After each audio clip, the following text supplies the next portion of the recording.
This build is going to make you unkillable and a crowd control god. When it comes to Legend Onslaught, Warlocks and Hunters have been getting all the love right now due to their super region exotics for unlimited tethers and wells. Titans have had their Strand melee build that's always going to be good, but I'd started to take a look in the vault to see if I could find anything else that's easier to use and that can still get the job done. If it has to compete with Tether for crowd control and Well of Radiance for survivability, it's going to have to be pretty strong. Luckily, this build will be able to do both of those things, and it is extremely fun to play. So if you want an extremely aggressive build that can also support your team, then be sure to stick around and I will teach you everything you need to know. All right, starting off, we're going to take a look at one of the first ever Strand exotics we got for the Titan, and that's a Bay and Leap. This has the exotic perk Puppeteer's Control. During your slash, spawns 2 additional projectiles, tracks targets more aggressively, and travels farther. Gain Woven Mail when you suspend targets. Now, if you don't know what Dringer's Lash is, this is going to be their aspect, so when they place their barricade down, they will actually send out a suspending wave, and if it hits an enemy, they will suspend. So pairing those two together, you're now going to send out a total of 3 lashes that can suspend enemies,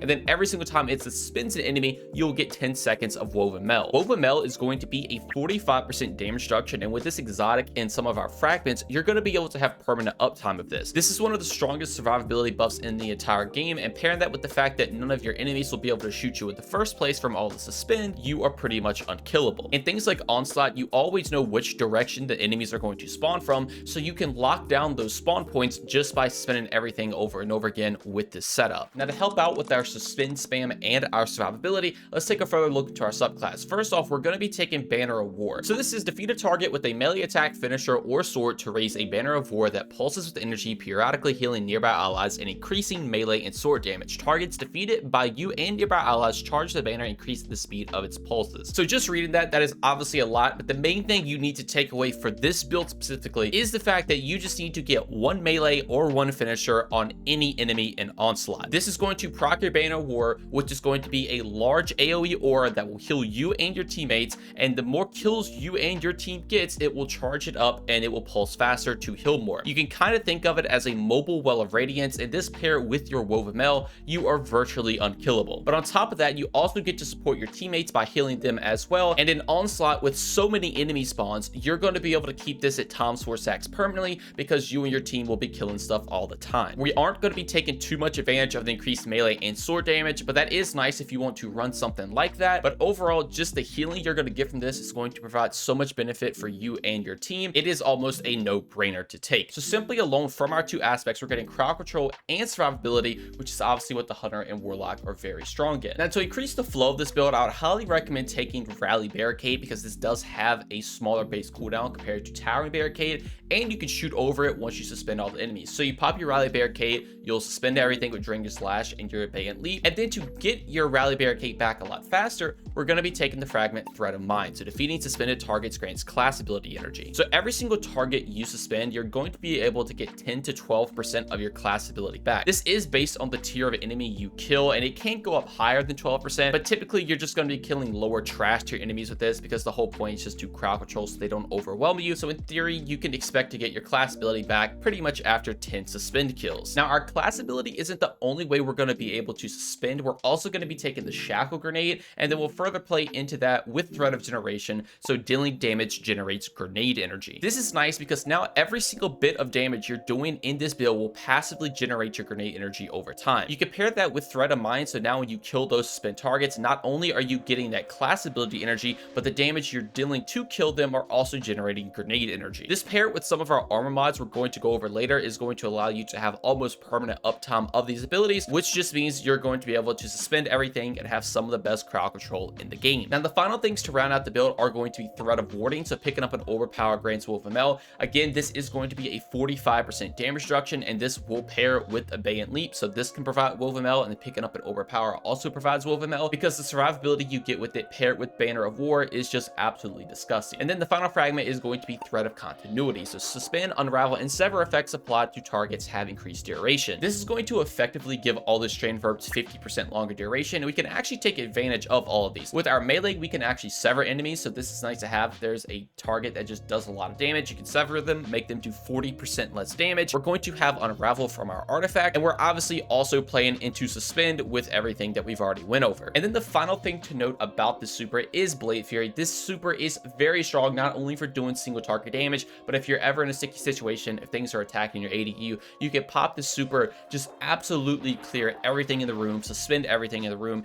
and also do a ton of damage to single targets when they spawn. But speaking of the artifact, let's jump into it really quick. There's not going to be too much. First off, we're just taking Unraveling Orb, so whenever we pick up an Orb of Power, we're going to get 7 seconds of Unraveling rounds. So picking up an Orb now will also grant you Unraveling rounds and Woven Mail, so you're going to have even more damage and crazy damage reduction. You can then play into that with Horde Shuttle, so when you damage an unravel target, you can spawn a Threatling. This is just extra damage, extra ad clear. It's nice to have. And then the final thing is just Wished into Being. So whenever you get an ability kill while your super is 80% full, you'll make 3 orbs that can top your super off. And since you have 3 melees with Frenzy Blade, it's just a nice little benefit to have to just get an ability kill, just so you can max the super out, because again, your super is very, very strong. And then for weapons, it's honestly up to you. Just make sure you're taking a Strand weapon. I wanted to test around with Quicksilver Storm since it did get a nerf, and I can go on and tell you that this weapon still performs extremely well. It does take a little bit longer to load the grenades up now, and they deal a little bit less damage, but overall, this is still a very strong primary, especially for this build. But if you want to take any other Strand weapon, you absolutely can. Even taking stuff like Wishkeeper might be nice, because you can suspend targets with that as well. Just make sure whatever weapon you do choose, you're spreading Unravel everywhere, because every single bit of unraveling damage you're doing will further increase your grenade regeneration with Thread of Generation. Now for stat distribution on this build, definitely go with 100 Resilience, so you can get 30% damage reduction, and since you're on a Titan, this will also increase your cooldown of your class ability, so you can suspend enemies even more.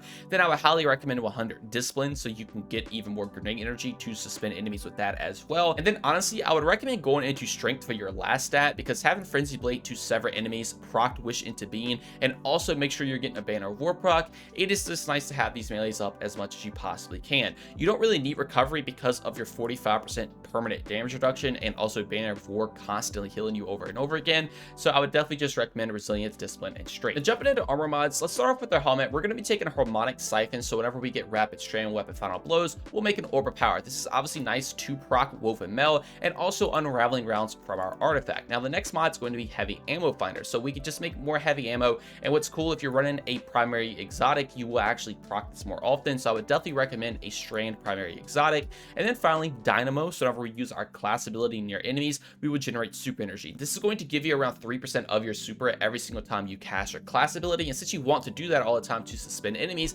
this is just a nice passive benefit for your super. And again, your super is very, very strong in this. And moving on to our arms, I am going to be taking a Harmonic Loader just to reload whatever Strand weapon I'm using a little bit faster. I'm also going to be taking a Momentum Transfer and a Bolstering Detonation whenever I deal damage with a grenade, so whenever I suspend enemies with it, I will be getting 12% energy for my melee and my class ability, just another further way to spam your abilities even more often. Now for your chest piece, always go with resistant mods. Just be sure to swap these out for whatever content that you're going up against. And then for your boots, I do like to take a Recuperation, so whenever I pick up an orb, I'm going to get 70 HP back. This is a nice pair with everything else, because now when you pick up an orb, you're going to be getting health, you're going to be getting Woven Mail, and you're going to be getting Unraveling rounds. And then pairing that with our other 2 mods, we're going to be taking an Innervation, so we can also get grenade energy. This is going to be around 10% grenade energy. And then Absolution, so we're going to get 5% energy for all of our abilities. And you might be asking, why am I not going to be taking things like Insulation? And that's just because this only gives 4% class ability energy back, so you might as well just take Absolution to get 5%, plus it also benefits your melee and grenade. So essentially with all these mods and everything else we went over, there are 5 things that happen whenever you pick an orb up, so you definitely want to be able to look after them, and I guess technically 6 if you count the super energy that you also get. And then finally for our class item, I do like to take a Bomber, so I can get 12% of my grenade energy whenever I use my class ability. This is nice to have, again, because you're going to be able to spam your class ability, and if you remember, our grenade doing damage will also grant us class ability, so they kind of synergize with each other going back and forth.